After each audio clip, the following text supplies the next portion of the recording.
will not have had the benefit of being here. And tell us who you are, please. Last name is Roberts, Roberts. First name unusual, Donus, Donus. What's the origin of that name, sir? Greek, Adonis. Had a feeling that was the case. Now, tell us a little bit about yourself. Where did you grow up? Where are you from originally? Well, I'm a South Dakota farm boy. Grew up on a farm about 200 miles from here. The first time I was ever in Watertown was when I interviewed. So I was not at all used to the northeast part of the state. And so I grew up on a farm where most kids, when I grew up, prepared themselves in some way for farming, taking over the family farm. That was always an option, but my dad said, you really ought to choose something else. So he encouraged me. And it's not that I hated farming, it's just that I felt that I needed a different kind of life. I didn't know what I needed, and I assumed probably I'd be a lawyer. But that didn't happen, unfortunately. What was it that compelled your father to say, do something else? Well, I think that he always felt that in his own life, he kind of became trapped by circumstances. His father died, and he had 3 sisters and himself, and he felt that he needed to stay there to help his sisters. Whether that was true or not, I don't know, but he did. Became sort of their caretaker, guiding light, and he gave up probably careers that would have been more appropriate to him. He was kind of an academic man. I didn't really realize this until I guess I was maybe by high school. I understood that he was really an academic man in a different world. So I think it was kind of logical that he advised me. He said, you know, you tell me because we'll have to get more land some way. We'll have to rent more or do something about buying something if you decide to go into farming because things are going to get bigger. And I said, no, I think I'll go to college. And I had only a kind of a vague idea where I was going, you know, but I was always attracted to the mystique of debate. When I was in high school in a small school, had no debate, but I'd read about it in the Sioux Falls Argus Leader, the school, Sioux Falls, Washington. They were traveling all over, and I thought, gosh, that would really be cool. And the assistant, or the principal of the high school, who was a background is athletics, he said, it's just too bad you don't live in Sioux Falls. But when we had history classes or something, he'd arrange these debates in class. I know he did it only for me, to try to kind of stimulate my interest in debate. And I just took after that like a duck. But I never did any debating in high school. No competitive debating. We didn't have a program. It was all sports, small school. So when did you get your first taste of competitive debate? Well, I went to a small college in South Dakota that later became, it was called Southern State College. It was one of those original teacher colleges that were dotting the country. And then it became part of the University of South Dakota, and now it's closed. And I went there, and they had a debate program and a very good coach. And so we started debating and had some success, but not right away. And but during the time I was in college, we did have some success debating, even bigger and more powerful and well-known schools. And it was always fun to beat universities of Minnesota or University of Colorado or I don't think we ever beat Northwestern, but West Point, and we'd knock a few of these big cronies off, and that was always our success. We didn't win many tournaments. We were usually in the area just, but tournaments were different then. Not all these break rounds. You know, so you go 7 rounds, somebody be 7-0, and another might be 7-0, but in second place on points. And we'd be somewhere in the area of like 5-2 or 4-3. But we'd usually have a win or so over people that no one thought we should beat.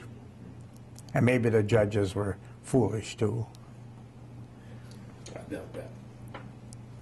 So, you're at college.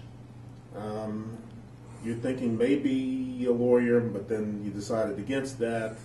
How did you end up here at Watertown? I was broke, one thing. But I had plans. I was going to be an attorney, and I don't really know how these plans originated. I was fairly verbal.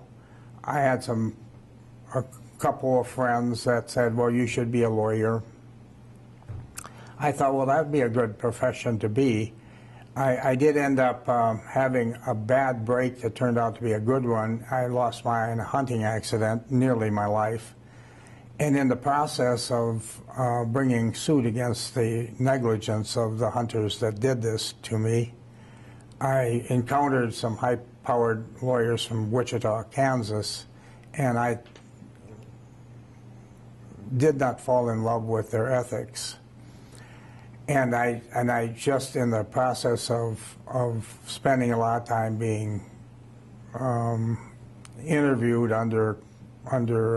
with court facilities, I decided I needed a different career. So I thought, well, okay, academic, I'll go into something academic. And this happened when I was in the fall of my senior year of college. So it took some transition because I had a kind of a rough time adjusting to one eye. So then I decided that I'd go for college, and then I decided I was out of money. Then I decided I needed to get a job, and I remember that when I went to college here, the advice was get teaching certification. It's a good stopgap. And when I student taught at a small school, I just loved it, and the kids seemed to like me. And so I said, maybe I can be doing this as I try to figure out what I'm going to do. So I interviewed at some small schools, and Watertown was open, but they had a well-known program. I knew that was, I felt at least that was out of the question. What year was this done? This was I was interviewing in the spring of 1960. So I interviewed at 3 small schools in South Dakota, all near Sioux Falls, and I was offered a job in each of them. So I made up my mind on which of the 3 I was going to do, and they sent me a contract, and I was going to sign it. And the superintendent of Watertown called. They had the job open. They had several applicants, and the superintendent didn't like any of them. So he called and asked if I'd interview. I thought, well, this is astonishing, what in the world? So I called the guy from the small school that I was going to sign on to, and told him I had a chance to interview at Watertown. He said, you promised me you were coming here. I said, don't worry, I'm not going to get this job. I said, but it'll be good experience to interview in a really well-known larger school. So I came up here and interviewed, and I didn't think there was any chance of it, and I discovered how serious they were about the job. They thought the bait coach was extraordinarily important, or director of the program. And the board president interviewed me for 2 hours by herself, and she posed all these kind of questions. I was young, I was 22. She posed all these questions about relation with kids that will be 4 years, 3, 4, 5 years different. And how are you going to deal with it? And she just kept battering me with those kind of questions. I thought, my God, she must think I'm a pedophile. And so after that was over with, I knew I wasn't getting the job. What the world? It was this was a joke, you know. On the way home, I started to laugh, you know. The superintendent, who had also interviewed me for an hour, kind of an unusual interview, said, well, how soon do you need to know? And I said, well, I promised this guy, I put him off until Monday. This was Friday. And so I need to know. And, you know, it was like, don't call. I don't need to worry about a call, but wait a minute. On Monday morning at 8 o'clock, I was, quarter to 8, I think, I was asleep upstairs at home, and my mom called up and said, there's some guy from Watertown on the phone, Miller. And I got on the phone, and he said, we're offering you a contract. Will you sign? And I said, yes. And the rest is all the dull history. Very accidental, I ended up here.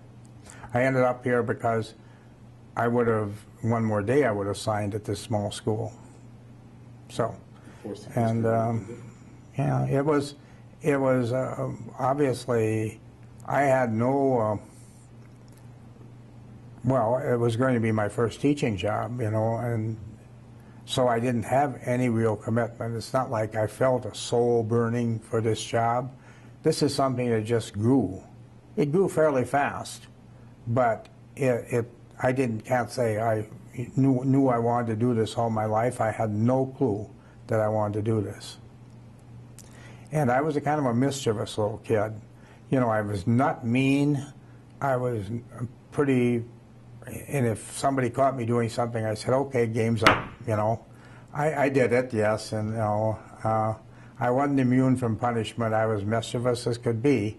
But that actually kind of helped me because I could understand what this one mischief was being pulled. So I took advantage of my own silliness and made it better. But yeah, right away I came up here and I go, my God, this is incredible. I'm having so much fun.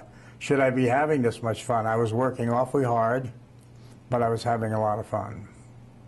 And I think that almost totally was my life as a coach. I just continued to have fun. That's amazing. What an amazing story. What was it, do you think, about your background or your credentials that made you attractive to the folks here in Watertown? Well, maybe the superintendent, who remained a good friend of mine and advocate of me, said it. He said, you have a different way of looking at things. You have a kind of an eccentric mind. And he said, we need that. There's too much commonality. We need it. So when he hired me, he told me, he said, now, I'll be very disappointed in you if you just go to the older teachers and ask, how are you doing it? I mean, we weren't talking debate there. We're talking about all the classes you teach, you know, in high school. He said, if you carve your own path, you'll be very successful. But if you follow someone else's path, you won't be. Well, I didn't have any trouble trying to follow my own path. I have a lot of fairly decent confidence in a kind of an intuitive confidence. So he was kind of right but he encouraged me to be myself. Okay. You mentioned Watertown had a fairly established program prior to your arrival? Right, they did. In fact, it was kind of an up and down program because going into the mid-50s, it was almost dead. And then a coach came from a small town and really brought it to the forefront. And then there was a coach that was here 2 years previous to me. For 2 years previous, I knew him. He's a graduate of the same high school I went to. He, in fact, had originally told me, I'm sure he told the superintendent about me, that the superintendent called. But he encouraged me to apply, and I said, this is ridiculous, you know, that I would be applying. I knew some of the people applying, two people. I think there were maybe 3 that applied. I knew 2 of them, and what in the world would I be getting a job ahead of them? It was no relevance. So that's that's how that happened. So your charge was to take things in a different direction and basically follow your own instincts. Well, I think he thought, that they did not know how to interview a debate coach, frankly. They could interview them on whether you'd, be looking at the girls or not. But as far as what that was, and it turned out to be true, I did know how to coach debate, but I did not know how to lead people yet. So my first year was a struggle in leading people, and I had one student who tested me extensively, and I felt that I hadn't done a very good job on that, and I learned immensely. So I started learning. It was not the O's and the X's, it was all the leadership of people that I hadn't mastered yet, and no one ever does, but I really hadn't mastered yet. And on top of it, then I started looking at really successful coaches in the region here in Minnesota. We spent a lot of time in Minnesota. And successful ones in South Dakota, I just watched them during tournaments.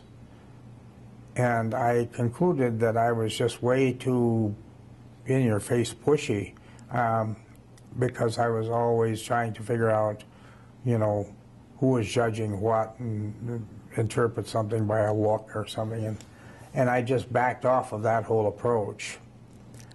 So I paid a lot of attention to other people that were successful and adopted. Maybe they were successful at one thing, weren't very good at another. I paid no attention what they weren't good at and looked at what they were good at. And so I borrowed and stole all kinds of ideas to try to make myself a better leader of young men and women.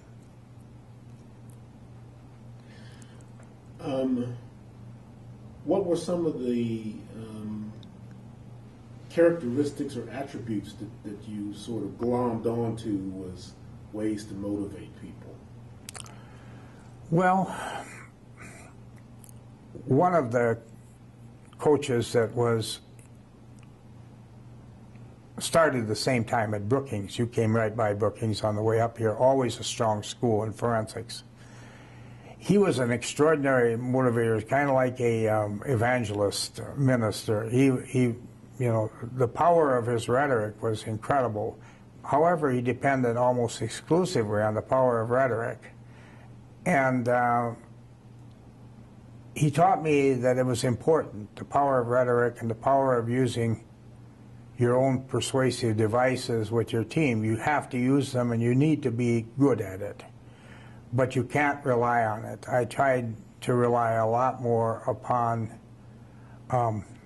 just good debate coaching, the choice of argument, determining issues, how do you determine issues, and I kind of carved my own path out on some of those things. I didn't have the same kind of way that I coached kids. I coached them a little bit differently. I was a very issue coach, and did things like a lot of coaching differently than other coaches did.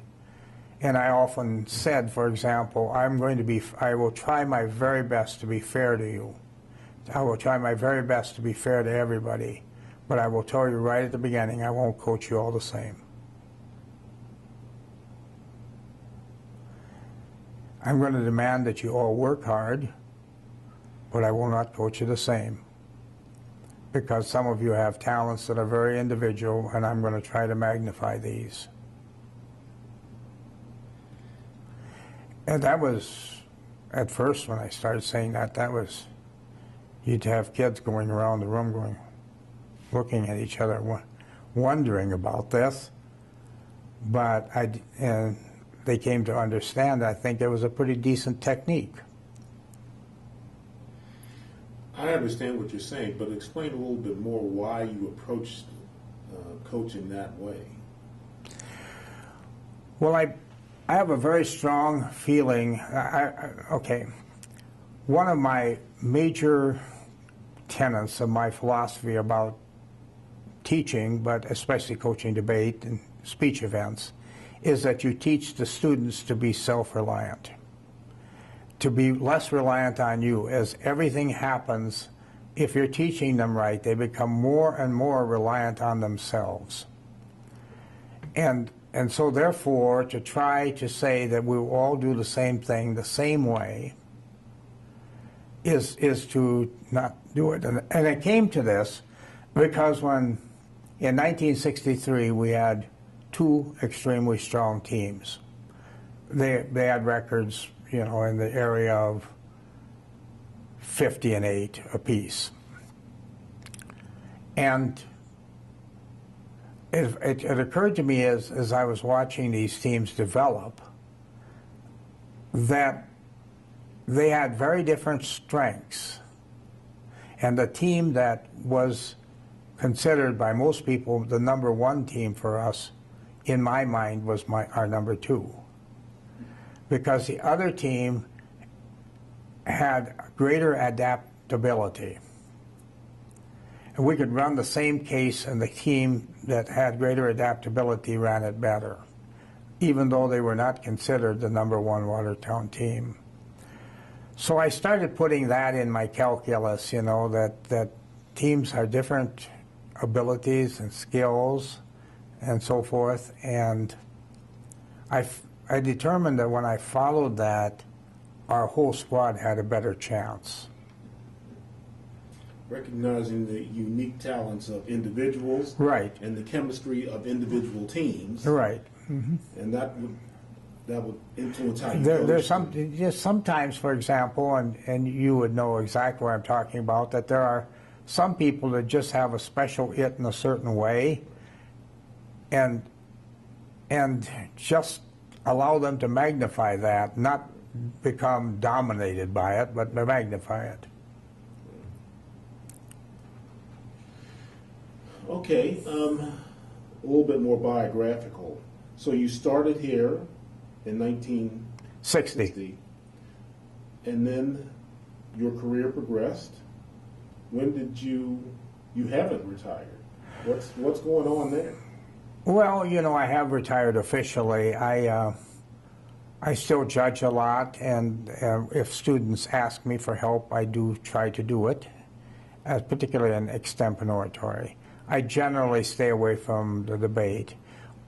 In policy debate, I am always Watertown's varsity judge.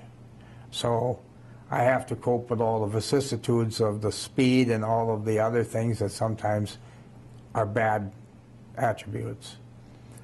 I think I can still do that okay. So that might be open to question. But I get asked to judge a lot, and in state tournaments and NFL district tournaments. So I think it's probably okay that is going on yet. So I do those kind of things, and I help to run the national tournament every year in important ways. And as long as I will always work hard, and I will always be dependable. I will always show up. I will always try my best.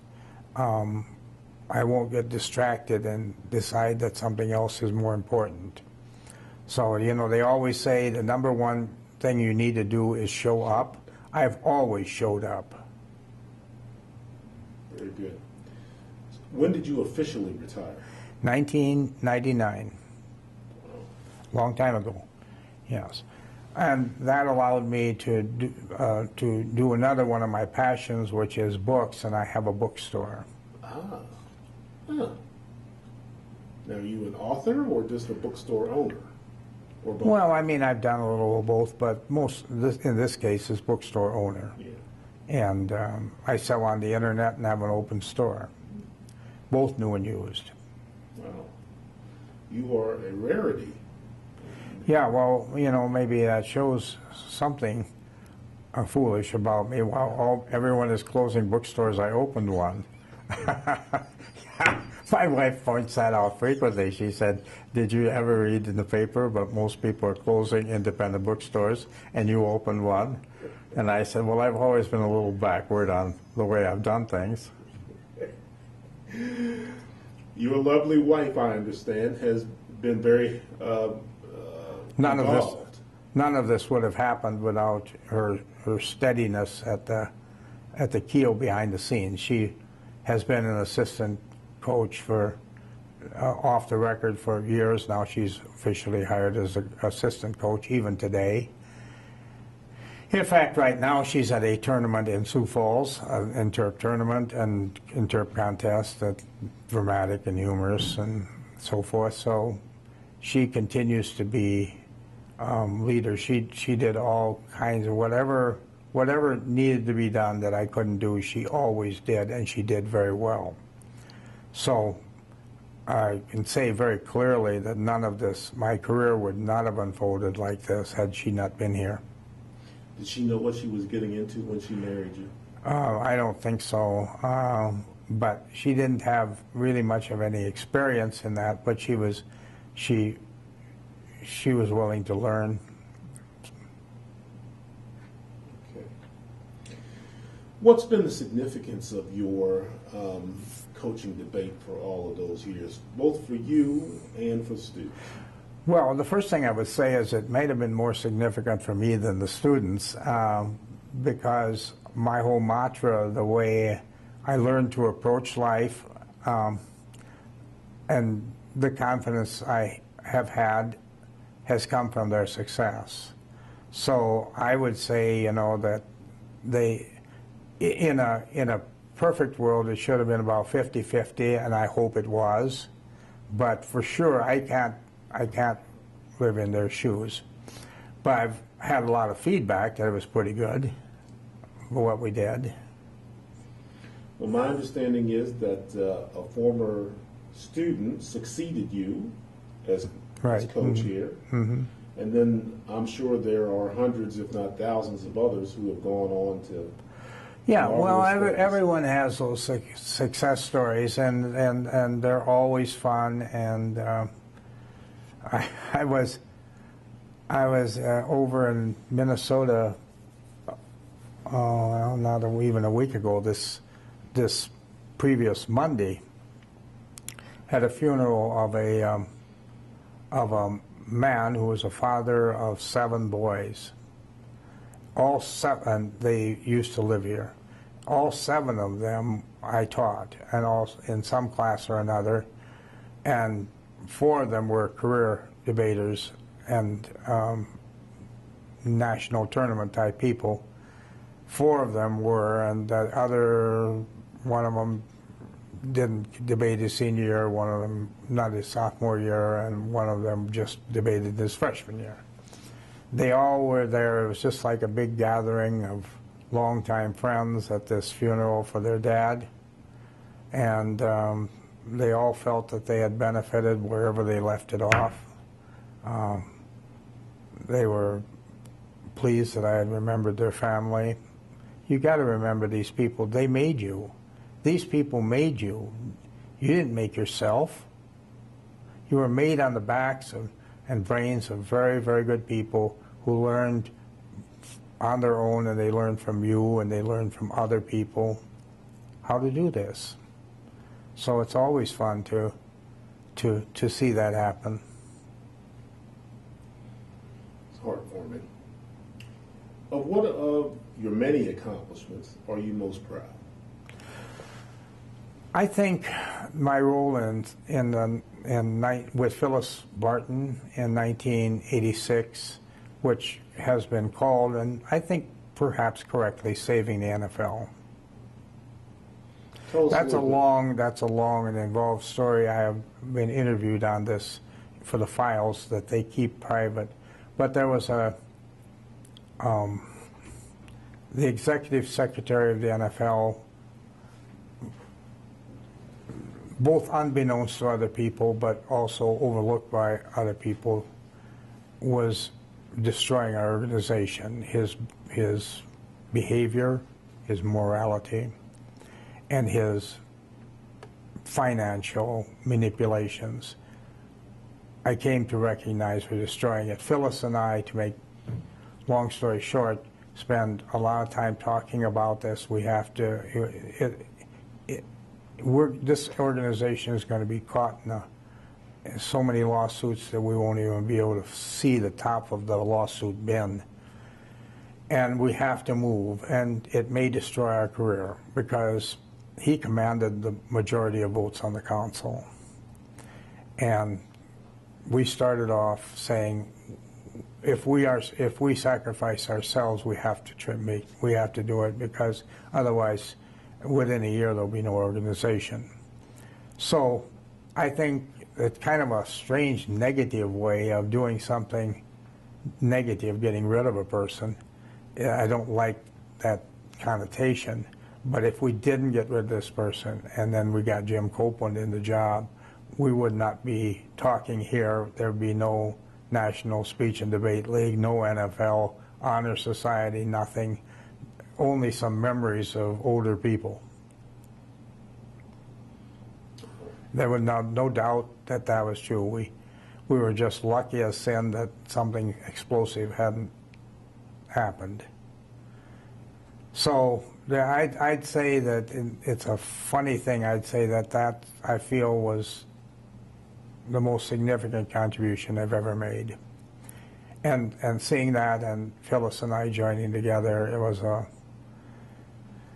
we were both kind of casual friends, and we became far more in the struggle, and it all took place roughly in a month. We would spend, I would say, in that month, maybe 8 hours a day on long-distance telephones to ourselves and to other people, because it was a fight that we both realized we had to win. We had to win this fight. And when we did it, and it became clear as what would have happened to us, well, what almost happened was that when Jim Copeland became secretary and went to accounting firms, they said, you can just fold your blanket, you are broke. We thought we were at $500,000. That was the information we were getting, which were all bogus statistics. So we didn't get broke. I mean, Copeland was a fighter too, and he said that he had some money, and he bankrolled all the payroll for months while we gained some money. He paid the bills out of his own pocket. I mean, Phyllis and I paid some bills out of our pocket, but nothing like those. We just paid hundreds of dollars worth of phone calls and other stuff. So when Jim came back on board, once we had saved it from ruin and got rid of him, we were still not out of the woods. Who we hired had to bring us out. I mean, you couldn't run the NFL from a group of coaches in various parts of the country. It had to be a central, strong leader. Copeland was the man. And this came at some personal peril for you. Well, our careers would have been in ruin. We had to win the battle. We had to win it. And other people on the council, some of them knew he was doing shady things. I mean, it was shady in every respect. But they wanted to, they thought if they confronted him, their chances of ever winning a debate or extemp round at nationals, because he was manipulating everything, would have been down the drain. And though they had strong personal feelings about winning, we had to overcome these and convince them that no one will win a thing if we don't do it. And it was a very dramatic, it was extraordinarily dramatic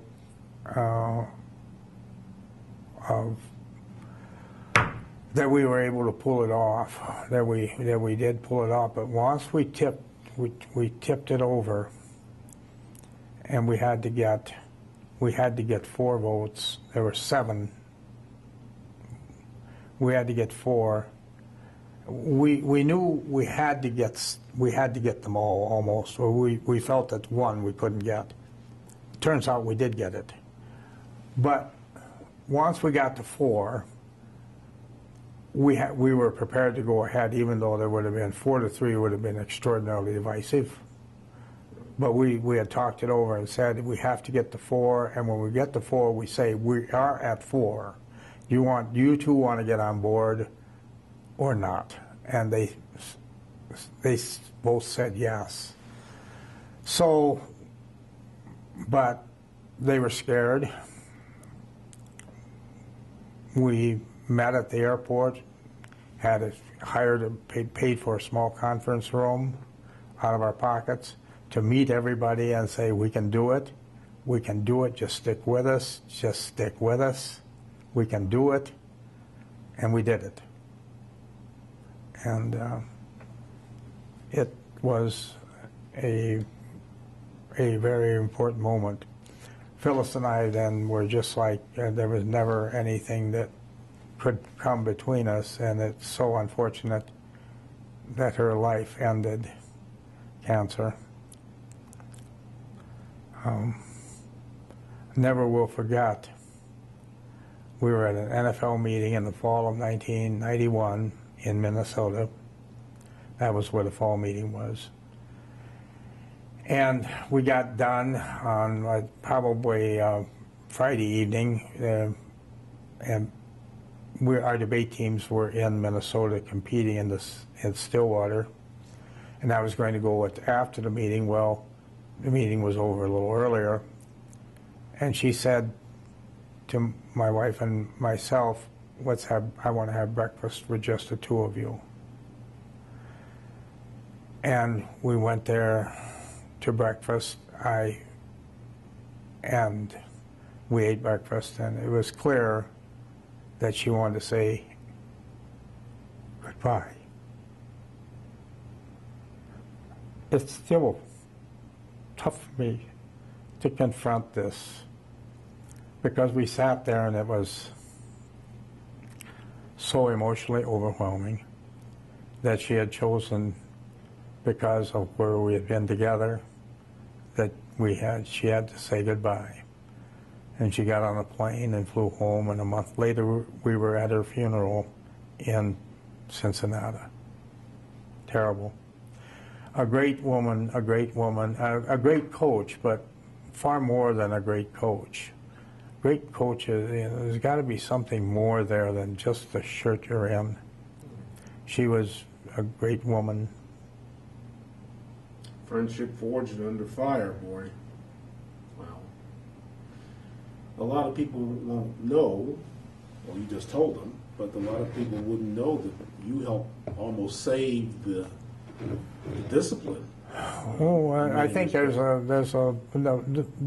of the younger people would know, and it's not relevant for them to have to worry about. A lot of older heads know yet that is true, and when you ask Copeland about it, he'll give you some other insights into it that will be very important. One of the difficulties of talking about this issue for me right now is that one of the two people that was absolutely integral to making this happen is gone, and so I've always liked to be able to have someone vet my stories. Copeland is the closest thing to being able to vet them, and he will. I'm looking forward to talking to him. Looking forward to seeing him again. Well, congratulations on just extraordinary work under extremely difficult circumstances. Well, yes, but you do these things because the organization had grown to mean so much to you. You know, it wouldn't, if it didn't mean so much to you, if it didn't mean so much to Phyllis Barton, it wouldn't have been done. Okay.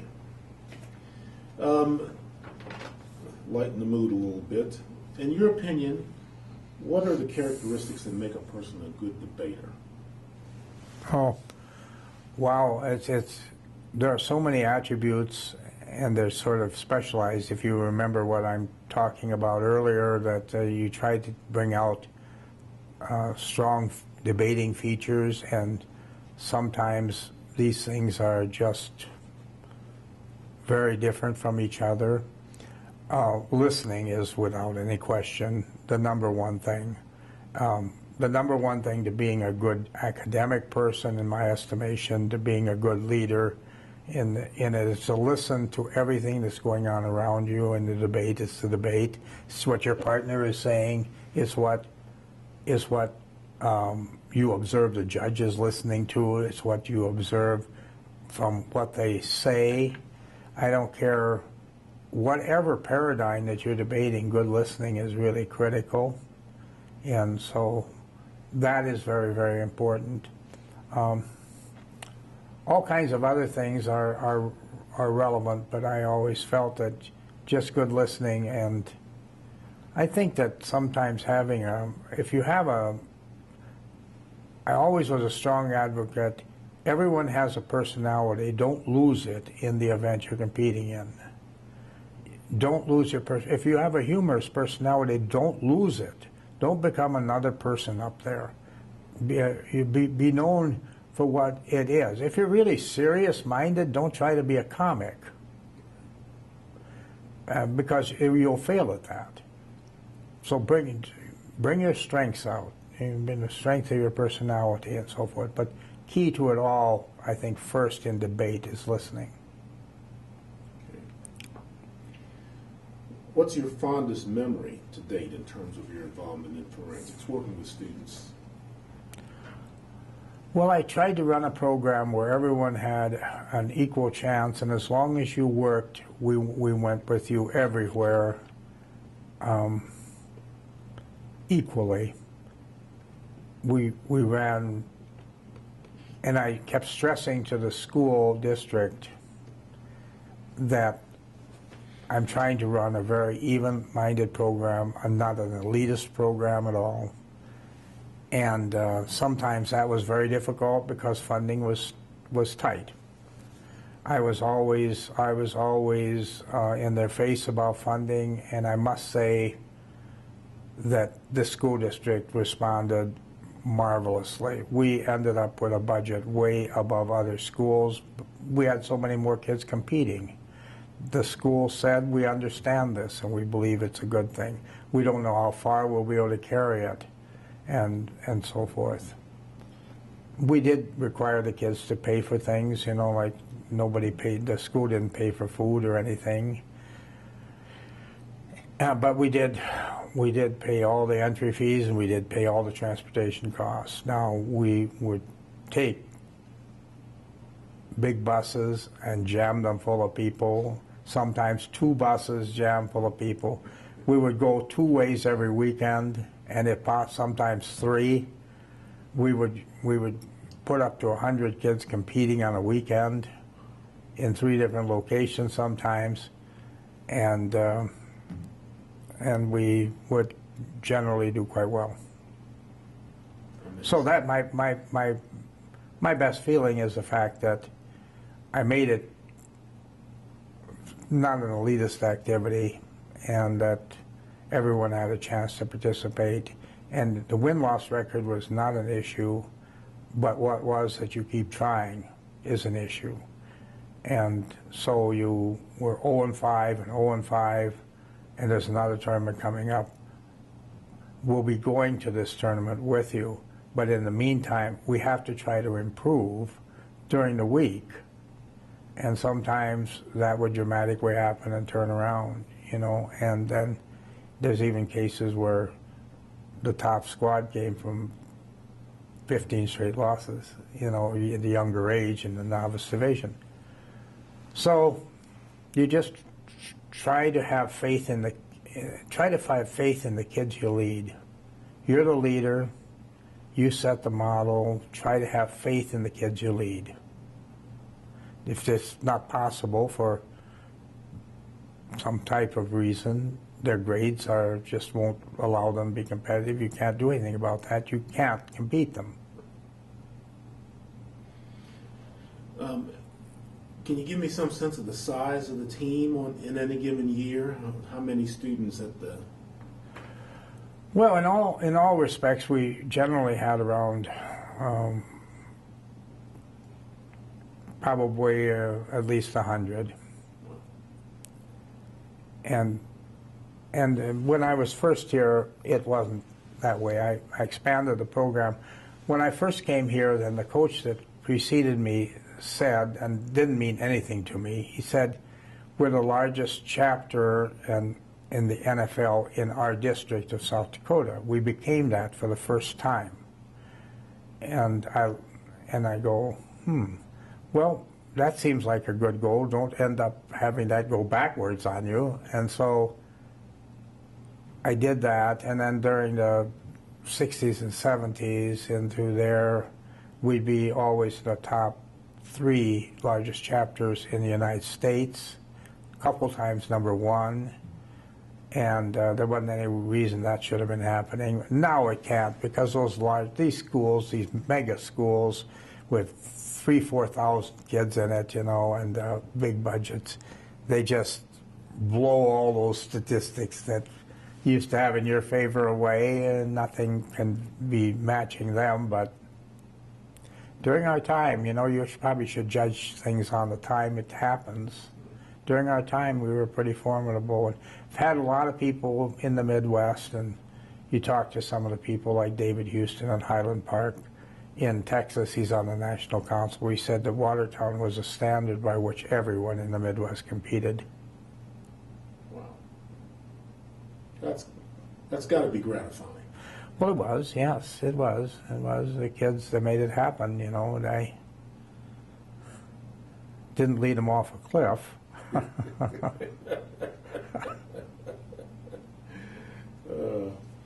What's the funniest thing that ever happened during your time as a coach? I don't know. You know, there's so many humorous kind of in-house incidents. It's very difficult to select something. I've been asked that before, and I just never know how to answer that. I'm a guy that likes humor. I like to laugh at myself. I provided over the years many opportunities for the kids to laugh at me, you know, and they all have their favorite stories about laughing. I think that one of the funniest ones happened in Rapid City. We were out there on a Thursday night for a tournament that was Friday and Saturday. It's, you know, 400 miles out there, or nearly, and we were in this motel. It was a crazy thing. The motel closed down their front desk and everything at like 10 o'clock, and there was nobody there. You know, never happened now, but, you know, did then. I think it was 1979. And so we have a midnight curfew at night, and it's about 11 o'clock. And I go in, I take a shower, I put on my pajamas, and they had little horses on them. And then one of the kids came to the door and knocked, and I came out to ask a question about something. And the door locked behind me, and there was nobody in the hotel. And so I spent the night in my horsey pajamas in the hallway. They tried to get through windows, you know, they climbed up on each other's backs. There was kind of a cliff behind it. Nobody could get into the room.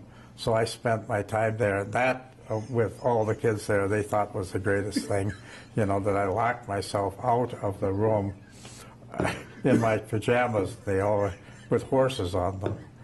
And everyone, you know, it's kind of come down to the fact for years there were kids claiming they were at this tournament that weren't even in school. I mean, they weren't even on the trip. You know, they weren't debating yet. They all thought they were there. Nothing like having the coach look stupid. It was just embarrassing. That's a good one. Wouldn't some of the kids, well, I guess you couldn't. I was going to say, couldn't some of the kids let you into their room, but you wouldn't want to do that. So no, there no. You are in the hallway. I am in the hallway, yes. Oh, that's a good one. All right. Okay, now these questions come from the NSDA. So they'd like to hear a little bit about your time on the board of directors. What's it like to lead a national organization? Getting on the board of directors, very interesting. When I first was here, of course, you aren't on anything, and then you start getting, I became chairman of our NFL district, and then I became on a national wording committee.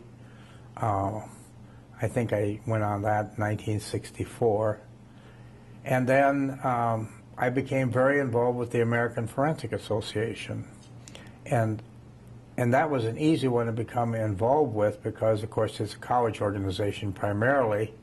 And when you showed up as a high school person, they wanted to get you involved because, you know, whatever.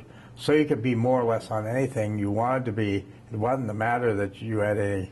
So Frank Safara, who just recently passed away, and I used to go there, and we were called the Gold Dust Twins. We'd show up at everything. We'd be on all the committees, and we were on that. Then Frank got onto the NFL. I stayed there with these.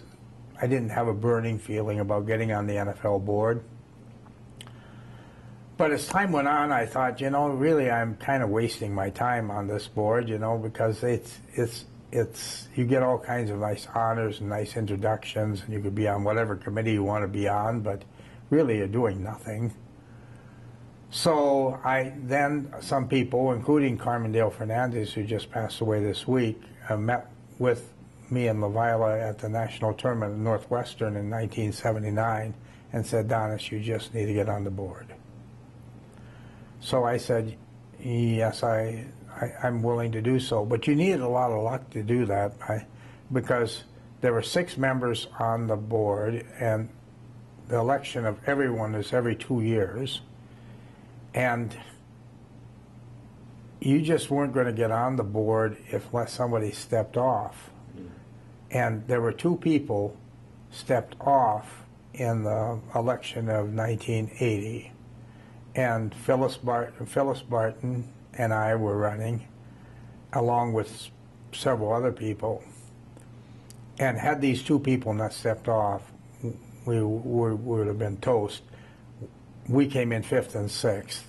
So, but we did get on the board, and then once there, I made up my mind I should do something as long as I'm here. So, yes, leadership. I've always been Jim Copeland will tell you, I'm always a policy guy. I'm always interested in the policies that can improve things, make things better for the organization and the kids, or fairer. So some of the things I did on the board were try to look at what had been long-standing traditions that didn't, in my estimation, fit anymore and make changes. Right. Evolutionary, though, very evolutionary. Yeah. You were on the board during the tenures of 3 directors, Winfield, Copeland, and one. Tell us something unique about each iteration of the board. Well, when I first went on the board, I was kind of disappointed that we'd have a meeting and really nothing would go on. Most of everything that went on was directed outside the meeting.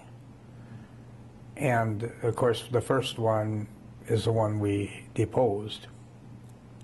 And then we had Jim Copeland there, and Copeland was a very, very organized person, but at the same time, you would think, on his personality previous to being executive director, was he was kind of very dictatorial in some of his approaches. Once he got that job, he became much less dictatorial.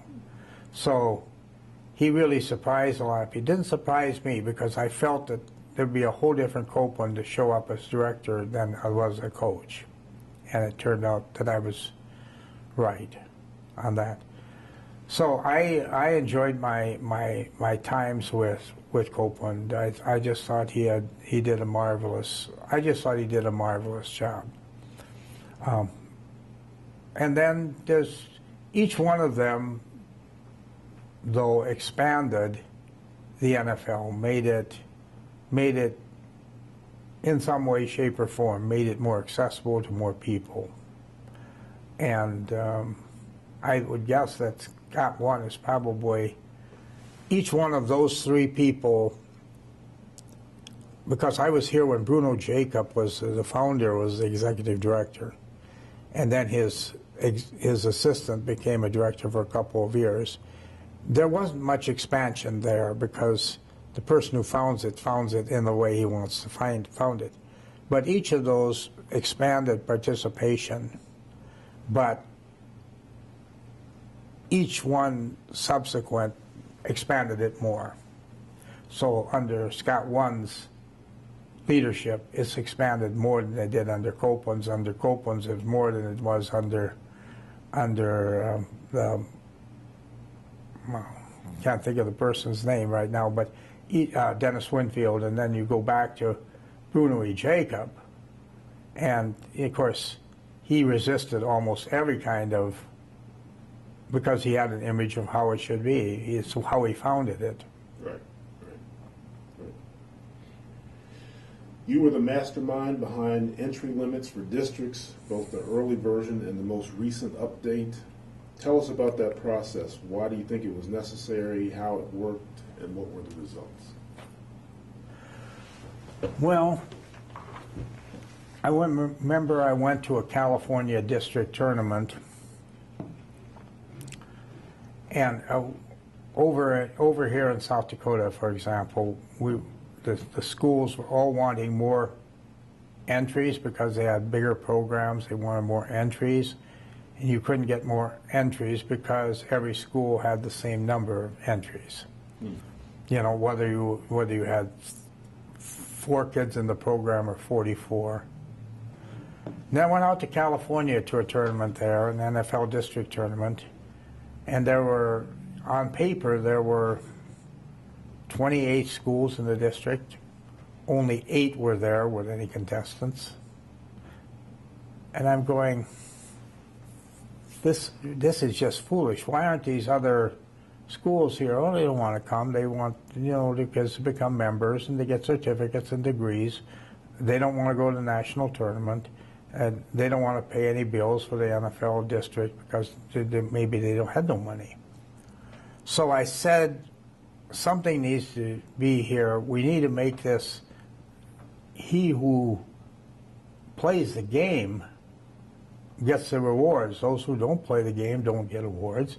So I created a situation based upon the number of kids in the program and who came to the tournaments. Because if you didn't come at all, why are you limiting everyone else? So that was my version of that, and it seemed to go over pretty well as a scheme. And it's been corrected since then and changed and modified, but it's still fundamentally in place. You're the co-creator of the public forum format of debate with Jim Copeland. Tell us about how public forum came to be. Well, a lot of people were commiserating about about kids not wanting to debate anymore. Policy debate had become a little crazy to some people, to some not, and was declining in numbers. And Lincoln-Douglas debate didn't seem to have a appeal. It had a lot of appeal to certain students, but a lot of kids that could have been debaters weren't attracted to it. A lot of kids, I thought, all over the country would have liked to have debated, but didn't want to play the games of the 2 debate divisions. Well, a lot of other people felt the same way. And in fact, Jim Copeland felt the same way. A lot of people some people on the National Council felt the same way. Most didn't. So I said, the only thing possible here, you're going to talk about changing the 2 divisions that we have, is to create a different division with a different format. And so I proposed this to the National Council, and you know how things happen. Well, take a look at it, Donus, and and see. And then I finally said, well, I can't just look. This had no credentials for me to look at it. How about a committee? And A couple people were appointed to the committee that didn't really necessarily think it was a good idea to do anything. So started looking at it, and I send emails to the other committee members, say, well, let's start somewhere. This division should be shorter. It should be a team division. We agreed on that. Should be shorter. Well, we generally agreed kind of on that, although not a lot. And other ideas, and pretty quick they quit communicating with me. I send out emails, nobody would say anything. So I told Copeland, I said, I'm really stymied, because he said, you know, when you refuse to play the game, you just take yourself out of the game. Go for it. So he just said, start putting it together. So I did, and we talked a great deal. He came up with the whole scheme of how the questioning was in the event. He agreed that it should be a team event, although originally he started off that it should be a single-person event. And then we agreed that it should be, I wanted to have a new topic every month, and he wanted it to be something coming from the headlines of it every month. So we slowly put it together, but he just let me do all the, once we kind of got the broad outlines, he let me do all the sort of refining of it until we brought it to the public of the NFL. That was a great moment, a great teaching moment for any of us. Jim was very fond at the national tournament having the district coaches meet, and that each of the members of the council would do some little oral presentation on something, you know, a rule change or something. And I did the one on it was just a hysterical. People were interested in what was going on this committee about a new debate event. The stories and rumors were out there, and I was going to speak on the new debate event and put down a handout of the rules up to the point. So I get up to speak, and the district chairs are always wild. People are talking all during the time that anything is going on. No one's listening. You know, but some people are listening, can't hear. A lot of chatter. I get up to speak, and I start off with a kind of a joke, and no one laughed. And they're all sitting there, and no one's talking either. I thought, are my pants unzipped or something, you know? What is the deal here? So I start telling about this. They seem to be listening. But I'm really thrown by the fact I'm getting no audience reaction whatsoever. They're just intent. Like, I can't figure out whether they're mad, what's going on. So I finished my presentation, and we have handout sheets for who wants them. And somebody said, is this going to be a proposal? And I said, I hope so. And then somebody stood up and said, about time. And it just, the whole audience just stood up and started cheering. They were all for this. They were listening to find out that it was going to happen, maybe. And all these people behind me who were opposing it, it all crashed down on them. The public prevailed. Now they were saving face. How do we save face? And at first, you know, well, I think we're a year away from, we should wait another year. Several of us said, well, I said, this is just foolish. Look at this audience out here. Well, they probably don't understand it. You know, Copeland said they understand it. And so it was going to start the next year. Well, they finally got to start provisionally, just one per district, one entry per district in the national tournament. At the end of that, and the next year, they said, well, we should wait another year. You know, they did everything. Nope, we're not waiting another year. We had the vote, so it was like 6-3, not wait another year. And so it was born. It was, it started off really as my proposal, my idea, and Copeland joined in and gave me incredible help. on it, and the fact that the greatest help he did is he was executive secretary, and he could tell these people, you know, you don't really even know what's going on. I go to these districts over there, and they say, one of you guys got to do something. He said, that doesn't appear here, although it did appear when we had that. It was the most amazing teaching moment, that if you decide you're going to absent yourself from the process, and I won't touch that with a 10-foot pole, I'm not going to give any feedback to the movement whatsoever, because I don't want it to happen. You absent yourself from the process, and you have nothing to complain about. And that turned out to be the case. And it was, if you wanted to go back, and Copeland could show you some of the documents, we had letters, we had articles in the Rostrum magazine that compared me to dogs a lot. You know, they were just savage about it, that I was selling out the policy group, you know, longtime policy coach turns just, I wasn't turning my tails on it at all. And a lot of acriminous behavior took place, and almost all the people that did that are so embarrassed about it they don't even want to see, you know. I've had some people apologize, you know, I was such a jerk, I hope you forgive me, you know, because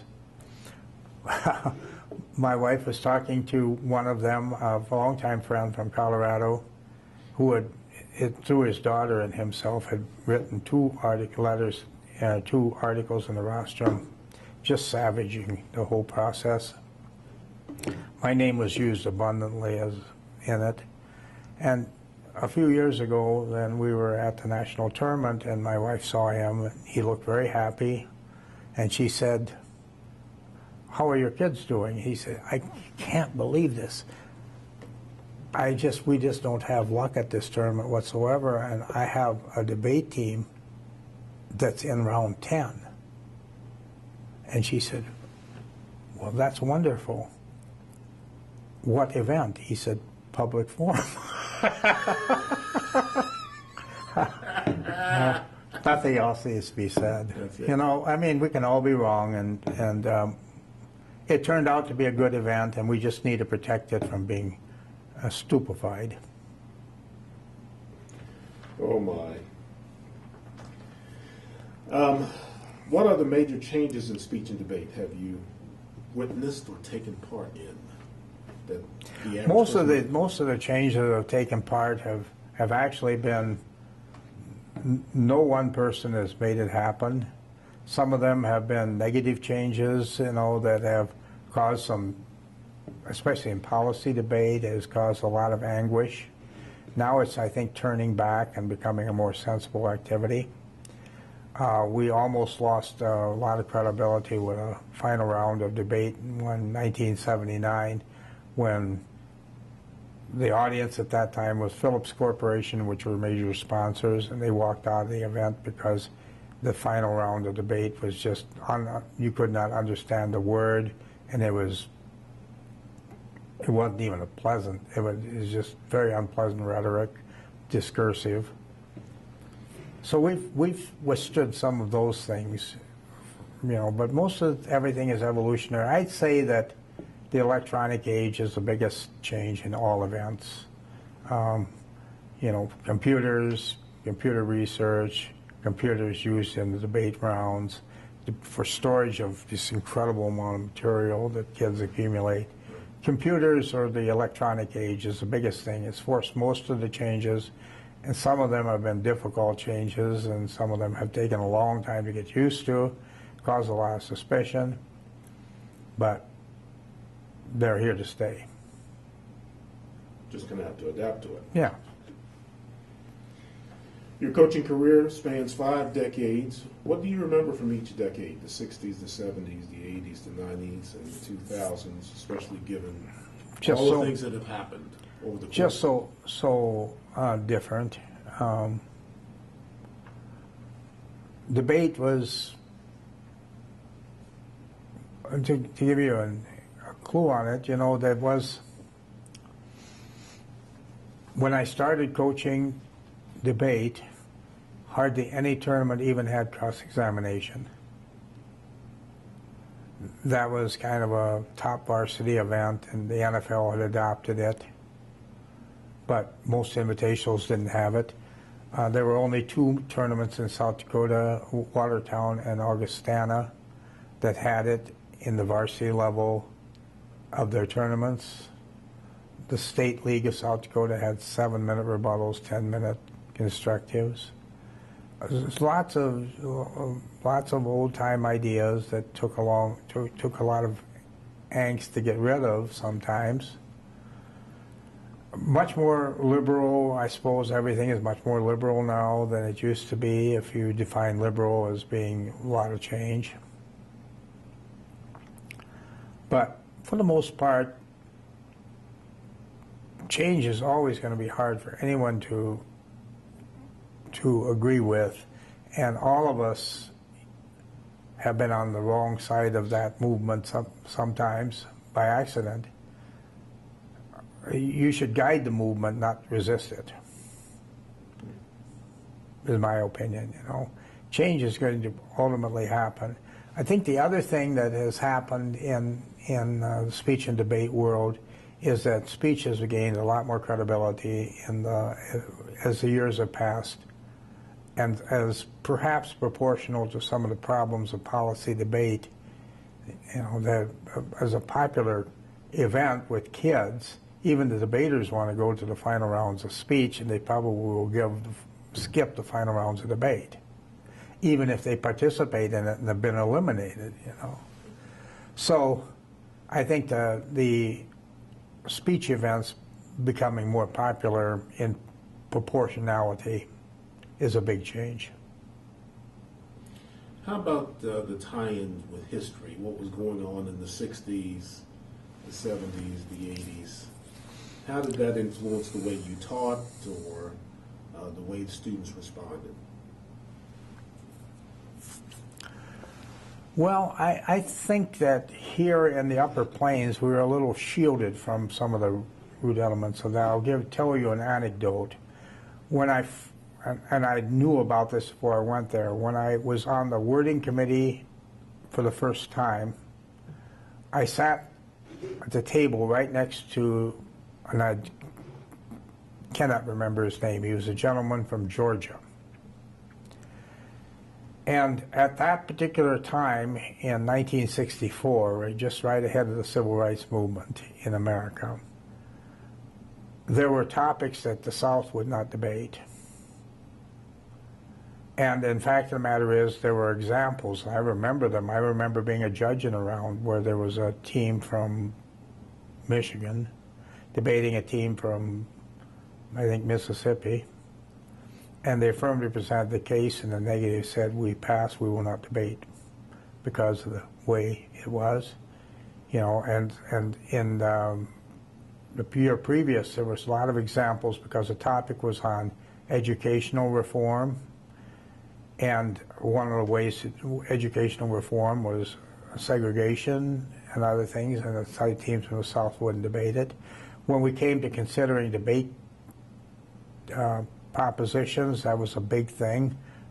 Not having a proposition is going to cause the South trouble.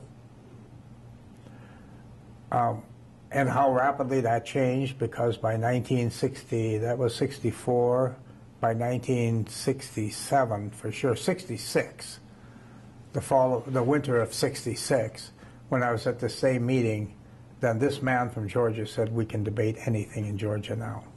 So it came very fast, but it was a very, very tough circumstance in the debate world, policy debate world, and a whole different issue than like Vietnam and so forth. You might have strong feelings on Vietnam, but it was not the same kind of feelings. So that was the most dramatic example that I've always thought about in the world of debate. The kids, there were some debate kids that their coaches had told them, if you run into this case, you don't debate it, that said screw you, and debated it.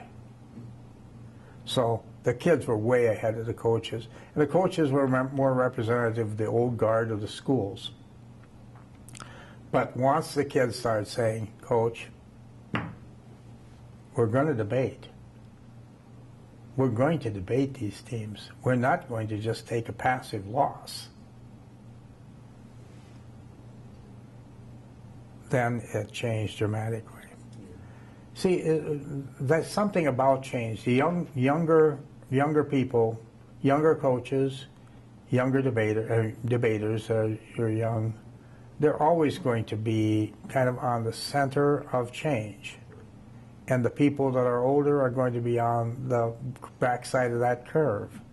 And there's very few exceptions to that. Some of the people that are older always will keep their mouth shut, but that's the way it works all the time. So when you get a young, for example, Scott Warren, when he became executive director, he's in his 30s. Very young man for a position like that. He's more in favor of, the kind of movements that kids are in favor of, and the older guard is not in favor of it. Makes sense. How has the national tournament and specifically the final rounds changed during your tenure as a coach and supporter? Well, they used to be kind of not main event. They were main events, but the final rounds used to be whenever you got down to a certain number, you had a final round. So they appeared over a couple-day period of time. Maybe one would be in the morning. You never knew when they were going to happen. When you got to 7 or fewer contestants, we didn't have a system of bringing it down like we do now. So you never knew precisely when they were going to take place. So they didn't have a... The first time I judged the final round was in Houston in 1963, and in the final round of policy debate, there were 3 judges. 3 of us were there. And here I was, only third year of a coach. So all of that has changed. They're much bigger events. They're much more staged events now. They're more glamorous, there's more participation, there's a pile of judges, there are always honorary people there. Some of them are kind of celebrities. So there's a lot.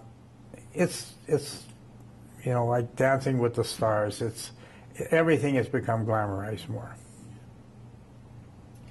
What are you most proud of for the activity of speech and debate? Proud of in terms of what has happened to it, or my role in it, or... I'll just leave that open. You tell me.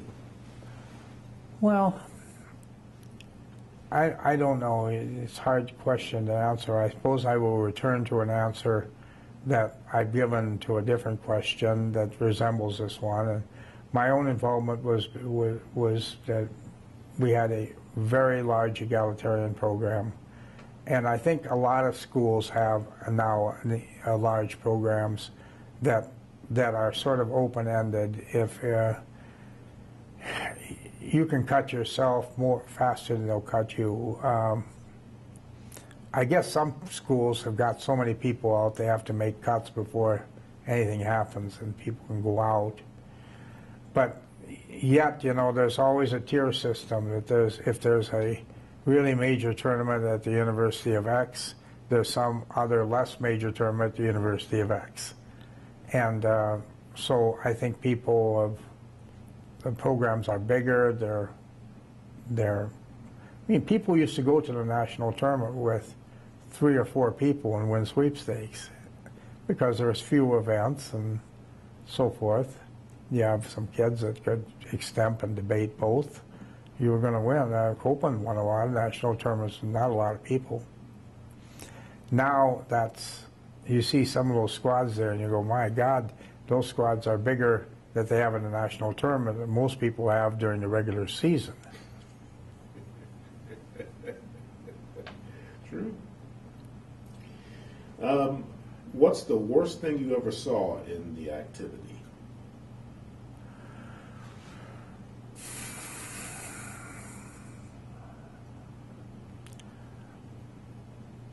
I think that the worst thing I saw is when in some debate divisions it was even considered really cool if you really irritated the whole public about the activity. You know, like, you wouldn't want your parents to ever see you debating because they'd go, "What are you doing in that activity?" And that's all right, you know, and we don't. I thought that when debate took a turn for some of the worst arguments took place, no one could understand some of these critique type of arguments, why that would even, you're debating whether or not we should have invaded in Vietnam, and all of a sudden the critique is that women's rights in the United States should be we should be debating that more important issue, you know, and so you had debates on what the topic should be, and we all need to agree on a topic, you know, to have but yet a lot of this has come about in the public eye because a whole lot of public issues that have been made in Congress and so forth. Someone says we should be doing something. Someone says that's not the most important issue. We should be doing this. And so we've kind of caused our own problem with that. But it did cause the activity, I think, to lose a lot of credibility. Conversely, what's the best thing you ever saw in terms of the activity? I think the best thing is that there's such a decent spirit in general among all the competitors toward each other and toward the activity. They have a great deal of respect for it for the most part. And when they gain a lot of respect for it, they help coach the younger people to have the same kind of respect. When kids in an audience somebody from their home school gets on stage and they go wild, you know, start screaming, yelling, the older kids are telling them afterwards, "You don't ever do that again. You're bringing disrespect to our squad." And I think that the kids that I know of respect the process so much. I know what they do in this state. I sense it really across the nation. They respect the activity so much that they're their own best friends. They keep it from getting out of hand. Sometimes they keep it from getting out of hand with the coaches too. One of the things that happens, I didn't mention this, but one of the things that has happened, a great attempt not to have it happen, is there's no debate coaches because people don't want to do the activity. It was crazy it got in some cases. So they hire these college students to come in that have no connection to the school and only want to pad their own resume. That has been a lot of problems have been caused by that, because they don't have any stake in the school, and they use the debaters as foils. A lot of effort has been gone into to prevent this from happening, because a director at least should be someone in the school that keeps these young Turks in control, because it's not their fault that they want to win. They don't have any stake in the school. Coaches need to be indigenous to the school so that they understand its values and they understand its traditions and they understand what the school would expect of you. They're not out there. The school is not out there. The superintendent, the principals, they don't see what's going on. You are the representative of the school, and you know what should be going on, and therefore you should prevent excesses. Okay. You started down this road a little bit already. You spoke eloquently about the late Phyllis Barton. I'm going to throw a couple of other names at you and get you to say a few words about him, if you would. Richard Sodclow. Very amazing guy, very cerebral, very cerebral, very much a New Yorker. I spent a lot of time with him because he was always in the bud room, an office at the Nationals I invented, and we spent a lot of time together. He always had great teams. We always called, he was the Bronx School of Science. We always called him from the Bronx School of Magic. We loved debating his teams, had fairly decent luck against them. But yes, a very, very unique man, very, very unique. Frank Safara. Frank and I were the part of the Gold Dust Twins when we were young in the AFA, and he moved and became a leader in the NFL ahead of me. And he was just he was a kind of a common man advocate, very much so. His program at Mullen High School in Denver was a marvel, and he had some really, really good teams in the 60s. It seemed to me that Mullen kind of became too small or too parochial, and bigger public schools kind of crowded them out near the end. But his leadership in the NFL over a long period of time is remarkable. Ted Belch. Well, by record, he's the most successful debate team coach in history. Won the Nationals more times than Carter has little liver pills. Ted had, I think if you asked Ted, he'd say a lot about listening was a very important issue. That I think was a success. His great success was that he could teach, he taught his teams how to debate for whatever circumstance they were in. They could go slow and methodical, or they could go outspeed anyone if that was necessary. They could handle almost any kind of argument, so they were very, I think his teams were more prepared for any set of diversities than I've ever seen anyone else's teams. And that accounts for his success. Billy Tate.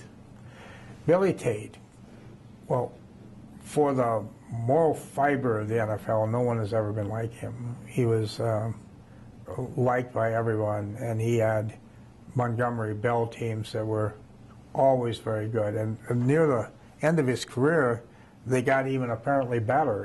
He closed out the NFL with 2 teams from the same school with 200 teams starting. That blows your whole mind right out of commission that anyone could do that.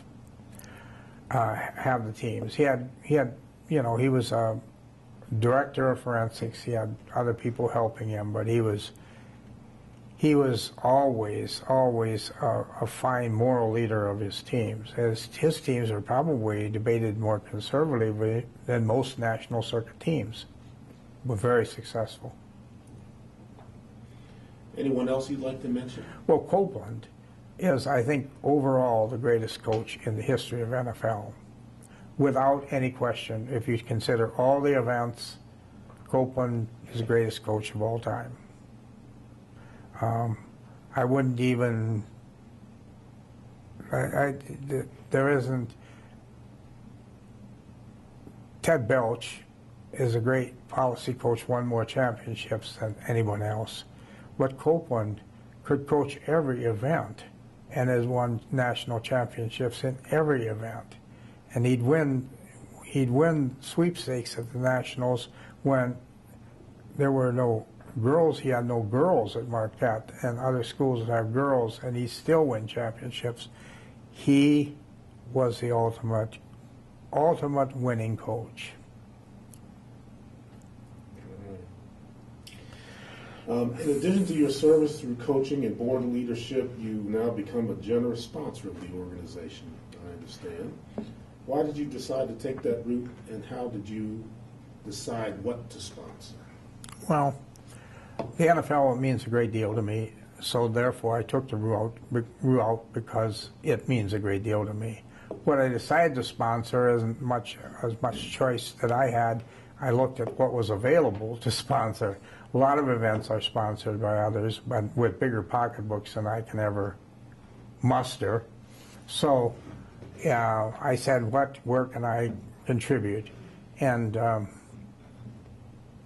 probably will continue sponsoring maybe even something else as I see it unfold or the opportunity arises. I mean, it means everything. It means everything to me and means everything to my wife. It means everything to my daughter who's visiting here, who was in the national tournament, a very highly successful coach herself, before family and so forth. It's just a whole family. It means everything to us. So we will continue to be strong advocates. Outstanding. Last question. If you had to predict something that will happen in the activity in the next 50 years, whether it be good or bad, what might it be? I worry a lot that it will get crowded out in high schools from college prep courses, college credit courses, so forth. You take so many people from every school that you want to take. You take somebody very, very successful in debate or other events and ask them what it is that was the most trigger point to their career, and this would be it. It's never advanced biology. It's never college prep English. These may be important, and yet I worry that in the scheme of things, as we keep fumbling along trying to figure out how we can improve the social climate of America, we can't do it. We struggle to have some change. We take away the things that are important and leave the things that are less important.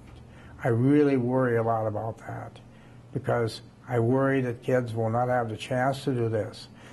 My philosophy is that if you take somebody that's a really good teacher, and for the most part debate coaches are, and you give them a chance to do something there, they will do something on their own with a kid that will be lifetime importance.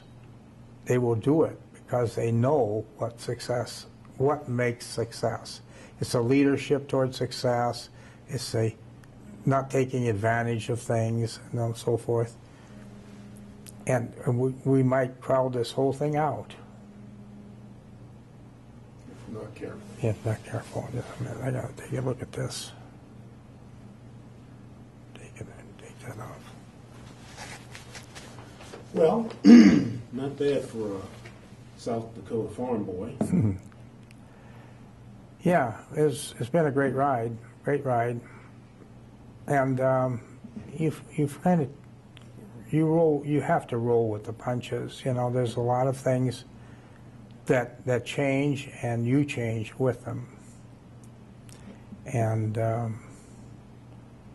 one of the other things that I'm always kind of proud of is that although I was a tremendous partisan for this school system, I never forgot that there are other kids out there competing with all kinds of ability, with intelligent coaches, and they will beat you.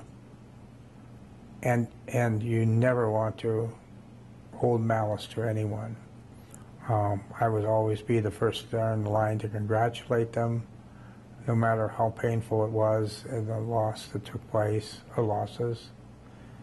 And that you can have a strong role in reinforcing your own values. What the heck? Well, let's just stop. I got company here, and I wonder what in the world is going on here. Oh, it's my wife calling. Well, I better find out what. Yeah, you better find out What's going on, because